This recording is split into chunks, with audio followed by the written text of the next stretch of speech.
Tarde, sempre uma alegria participar dos debates do Povo, CBN, ainda mais um tema tão aquecido e que faz com que a população inteira se arvore da especialização nos temas constitucionais. É hora Professor, de repente todo mundo virou jurista, né? Nas redes sociais, então todo mundo tem uma opinião aí. Tem que usar a tornozeleira, não pode usar. Enfim, a gente vai ver isso aqui no programa de hoje. Mas, professor Gustavo, como é que o senhor analisa a situação do Eduardo Bolsonaro? Ele tem condições de salvar o mandato se aceitar esse cargo de secretário de Estado lá no Rio de Janeiro? Eu queria aproveitar agora que eu estou com a tela completa com os meus amigos professores, porque isso aqui não é só um debate, isso aqui é uma sala de professores muito afetuosa. Professor Newton é uma referência na minha formação, professora Mariana, competentíssima, então muito obrigado por me permitirem fazer parte desse momento com vocês, viu, meus amigos? E agradeço também a oportunidade de mediar uma conversa entre profissionais tão competentes, além de tudo, amigos também, não é? Henrique, a sua mediação de alto nível facilita o nosso encontro, tá? A atividade legislativa, ela é regida pelo texto constitucional e pelo regimento interno das respectivas casas. Como se ventilou hoje a possibilidade da nomeação do Eduardo Bolsonaro para um cargo de secretário, porque existe previsão na Constituição de os parlamentares serem afastados sem a perda do mandato para o desempenho de atuação como secretário de Estado. Uma função de executivo, não é isso? Secretário municipal, se for a capital. Mas partindo da premissa que o argumento apresentado já de cara, de plano, é para evitar a perda do mandato, não vejo aqui muita dificuldade em configurar desvio de finalidade. Por mais que componha a aparência formal constitucional, no ritmo que as coisas vão, esse assunto certamente chegaria à relatoria do ministro Alexandre de Moraes. Eu acho que eles não deveriam nem fazer este esforço. Mas tem algo ainda, tem uma saída que antecede essa. Não estou prestando assessoria à família Bolsonaro, não, mas eles não vão se preocupar com isso agora, tá, Henrique? Porque ele ainda tem direito a faltas regulamentares. Ainda tem um bom tempo de faltas que eles são admitidas aí. Antes de eventualmente perder o mandato. Antes de eventualmente perder o mandato. Não é algo instantâneo, até porque nós estamos no curso do próprio recesso parlamentar. Eu acho que a preocupação deles, no momento, a preocupação maior não é esta. A preocupação é a iminência da prisão do ex-presidente Jair Bolsonaro e de medidas mais severas tomadas contra todos aqueles envolvidos nos acontecimentos do momento. Quero dar a oportunidade ao professor Gustavo responder. A enquete, as medidas tomadas pelo ministro Moraes são desproporcionais em relação ao ex-presidente, sim ou não? Eu sei que é difícil responder essa, não? Dificuldade nenhuma. Eu entendo que sim, são desproporcionais. Refiro-me às medidas cautelares. Sim. Mas eu preciso deixar bem claro que, do ponto de vista processual penal, já existem claros elementos para uma prisão preventiva. Entenda, a discussão é se as medidas cautelares são exageradas. Se ele tivesse preso, a discussão ela teria uma repercussão política maior, mas uma repercussão jurídica menor. A questão é que existe uma lista formal de medidas cautelares previstas na legislação e o Supremo Tribunal Federal, ele, na figura do ministro relator, ministro Alexandre, ele tem extrapolado essas medidas com a preocupação imediata de evitar a prisão. Então, para evitar um mal maior, ele tem ultrapassado as fronteiras com a criatividade das medidas cautelares, a cada dia uma. Você imaginar a possibilidade de proibir uma pessoa de dar uma entrevista?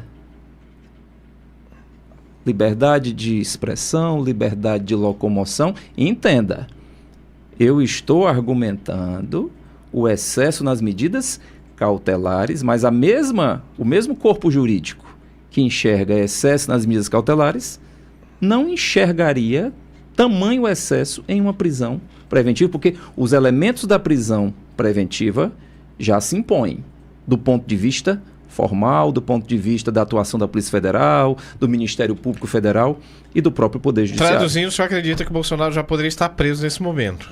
Haveria motivo?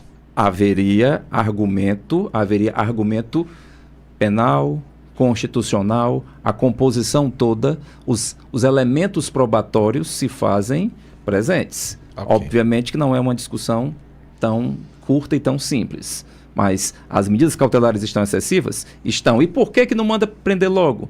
Porque aí o ministro também coloca na balança o peso político dessa decisão. Naquele contexto do ex-presidente Lula, não eram medidas cautelares, né? Ele já estava preso. A gente, se é para falar de medida cautelar versus medida cautelar, a discussão de medida cautelar é agora, lá ele já estava em prisão preventiva. E aí o Supremo Tribunal Federal, que nos transmite insegurança jurídica, o que ele fez com o presidente Lula, com o atual presidente, ex-presidente à época, submeteu o presidente à prisão mesmo antes do trânsito em julgado. O Supremo conseguiu mudar o seu entendimento para prender o ex-presidente Lula e alterou mais uma vez o seu entendimento para soltar o presidente Lula. Porque o nosso texto constitucional é muito claro. O artigo 5º, inciso 57, diz que ninguém será submetido à prisão antes do trânsito em julgado. E o STF mudou esse entendimento. Vamos considerar que o trânsito em julgado é a partir da condenação em segunda instância. E aí colocou por interesses políticos, porque o cenário político ele se faz presente, determinou a prisão, mudou o contexto, mudou a interpretação. Não, pelo mesmo inciso 57, manda soltar, obviamente por todos os outros vícios processuais, todo aquele atropelo que o ex-ministro Moro fez com que a pressa atrapalhou o andamento do devido processo legal, mas... Hoje com o professor Gustavo Brígido, que é professor de Direito, doutor em Direito Constitucional, com o professor Newton Albuquerque, professor da Faculdade de Direito da Universidade Federal do Ceará, e a professora Mariana Dionísio, professora de Direito da Unifor. Aqui durante o intervalo, o professor Gustavo falava sobre essa maleabilidade constitucional que costuma atender aos ventos da política, né? E aí ele começou a dar uma aula. Vamos lá, professor, para dar esse fecho aqui. Tá. Como eu falava há pouco, coloco agora aqui, abro uma tela de sala de aula.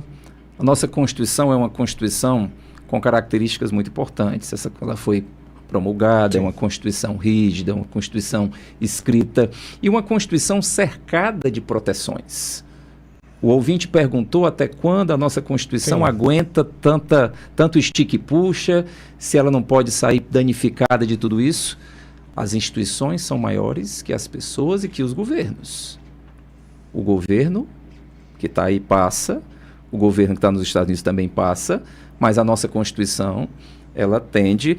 Gustavo, mas não pode vir uma nova Constituição? Nós ainda temos uma Constituição muito jovem. Nossa Constituição é de 1988. A Constituição mais longeva que nós tivemos foi a primeira, a da monarquia. Mas eu falava que o Poder Judiciário tem em suas mãos a possibilidade de mudar a interpretação do texto constitucional. É a chamada mutação constitucional, é o poder constituinte difuso. O STF altera a interpretação sem alterar o seu texto. E quando nos preocupamos com os limites formais da Constituição, isso passa pelo papel do STF em fazer a sua guarda. O artigo 102 apresenta o Supremo Tribunal Federal como guardião do texto constitucional. E aí vem um paralelo necessário entre o processo a que está sendo submetido o ex-presidente Bolsonaro e que foi submetido o ex-presidente Lula. O tema do Bolsonaro está tramitando na instância definitiva, na última instância. Daí só pode ser levado ao plenário. Tem mais nada depois disso, né? Não tem mais nada depois disso. certo? Daí a grande preocupação da defesa do ex-presidente Jair Bolsonaro. Os advogados devem estar, fico imaginando, eu que convivo na advocacia, eu fico imaginando como está animado o escritório deles na hora dessa. Nós temos uma premissa constitucional básica da liberdade como princípio e, na essência, como direito fundamental, liberdade de expressão e, na minha perspectiva, por mais que eu discorde da manifestação que possa advir, eu entendo que se deve garantir a liberdade de expressão e, em seguida, fazer as restrições cabíveis, porque o texto constitucional, no artigo 5º, inciso 9, deixa muito claro que qualquer coisa que seja feita se antecipando a uma previsão de ofensa pode se configurar como censura. Então, todas as críticas... Você acha que é esse o caso? Bolsonaro foi censurado? Sim, entendo que houve, mas perceba, por se extrapolar o exercício das medidas cautelares. Como é que eu posso imaginar esse microfone aqui? Nós estamos aqui neste momento exercendo a nossa liberdade de expressão e qualquer excesso que qualquer um de nós cometa aqui, nós estamos sujeitos à responsabilização. Mas ninguém pode pressupor que eu vou abusar da minha liberdade de expressão antes mesmo de um microfone estar ligado. Eu não posso aqui, quando eu coloco frente a frente os dois cenários, todas as críticas que foram feitas outrora em relação ao processo do ex-presidente Lula, elas não podem ser adaptadas ao cenário atual. Isso aqui, eu não posso impedir que uma pessoa se manifeste sob o risco de ela estar agredindo a democracia. Se agrediu, nós temos mecanismos para coibir. E muitas dessas medidas estão sendo tomadas de forma reflexiva. É o filho falando lá nos Estados Unidos e o pai pagando aqui.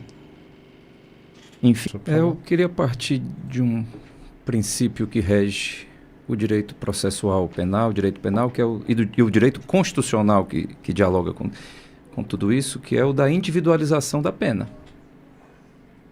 A conduta do Bolsonaro que está nos Estados Unidos, ela tem que ser aferida de modo específico, embora esteja orquestrado, como o professor Newton muito bem falou, mas as medidas tomadas contra o pai, elas não podem ter como parâmetro a conduta do filho, alhures. E a minha preocupação é resguardar os direitos fundamentais, porque os mesmos direitos que estão sendo atentados neste momento contra ele, daqui a pouco pode ser você, pode ser eu, e você trabalha com o microfone todo dia. Vamos partir da premissa que você não pode falar, porque a gente vai deduzir que você vai praticar. Os excessos têm que ser corrigidos de forma e no tempo devido para que não se configure a necessária censura. Artigo 5º, inciso 9 do texto constitucional. Aproveitar que o senhor falou aqui do Eduardo Bolsonaro, não é? Ele pode sofrer algum tipo de sanção? O Supremo abriu um inquérito também. Como é que o senhor avalia a situação jurídica do deputado Eduardo Bolsonaro? Com certeza, com certeza. Inclusive, um novo tipo penal, o ministro Alexandre até respaldou quando mencionou Machado de Assis, está atentando contra a soberania. Ele vai responder pelo que está fazendo, o pai está respondendo também, cada um dentro da sua medida e no tipo penal específico. O que eu estou dizendo é que não pode combinar tais tipos sob pena de afrontar a segurança jurídica e a gente não saber mais daqui a pouco quem está sendo processado pelo quê. Especificar o tipo penal que o Eduardo Bolsonaro está sendo enquadrado, artigo 359-I do Código Penal, negociar com o governo ou grupo estrangeiro ou seus agentes com o fim de provocar atos tipos de guerra contra o país ou invadi-lo. Pena, reclusão de 3 a 8 anos. Você acha que ele pode ser condenado por esse crime? Eu acho que a escalada vai começar pela inelegibilidade, embora haja o argumento da imunidade de que ele desfruta, mas a estruturação formal que está sendo... Mas essa imunidade valeria mesmo com o Eduardo lá nos Estados Unidos e não aqui no Brasil?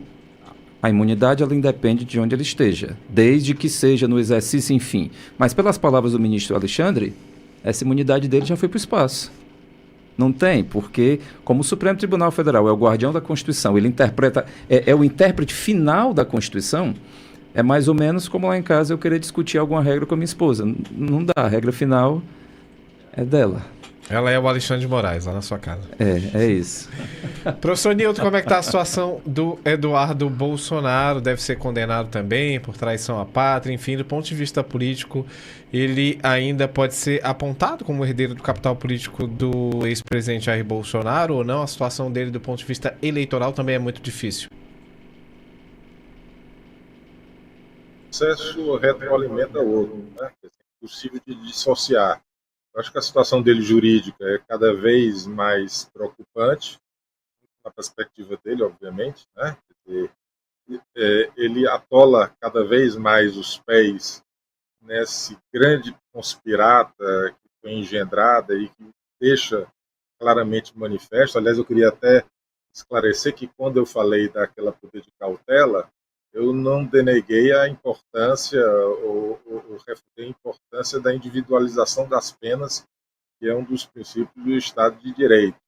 Mas tentei exatamente evidenciar que há também os crimes que se dão a partir de organizações criminosas, né, que há uma reciprocidade entre os indivíduos e que há processos cooperativos, né, em que você consegue também individualizar as responsabilidades, mas que você vê claramente a conexão, me parece que os fatos jornalísticos que cobrem esses eventos demonstram de maneira inequívoca, né? Quer dizer, as sanções que foram cometidas contra o Brasil foram conestadas até de maneira orgulhosa pelo próprio Eduardo Bolsonaro e também pelo seu pai, que deixou muito claro sempre que o seu filho desempenhava ali uma função que tinha a ver também com os seus próprios interesses. São interesses, basicamente, os interesses da família. Então, são atos que se sobrepõem e que interagem na formação desse crime de uma organização criminosa, né? De um conjunto de pessoas que se unem com esses propósitos. Agora, eu acho que a situação dele é muito difícil mesmo, né? Acho que é uma situação que, inclusive, do ponto de vista da direita, ele fica numa situação muito sensível, né? Porque a direita quer, de alguma forma, mudar essa página para definir candidato para se colocar contra o presidente Lula na eventual reeleição, e eles ficam atolados na discussão da questão particular da família Bolsonaro, e os impede de poder avançar no arco de alianças, na proposição de outras iniciativas. Então, acho que ele termina sendo também uma figura que começa a ser problemática para a direita, que quer cacifar, que quer, de alguma forma, mudar o discurso, não o discurso propriamente dos princípios e dos valores que orientam a direita, mas esse discurso focado muito na pessoa do Bolsonaro e na punibilidade dele. Ok, obrigado, professor Nilton. Agradeço muito sua participação aqui no Debates do Povo. Agradeço também a participação da professora Mariana Dionísio, do professor Gustavo Brígido. Antes de encerrar o resultado da enquete, qual era a questão? As medidas tomadas pelo ministro Alexandre de Moraes são desproporcionais em relação ao ex-presidente Jair Bolsonaro. 72% da audiência respondeu que não. 27% respondeu que sim. É esse o resultado. Mais uma vez agradeço aqui aos participantes do Debate do Povo, que se encerra hoje com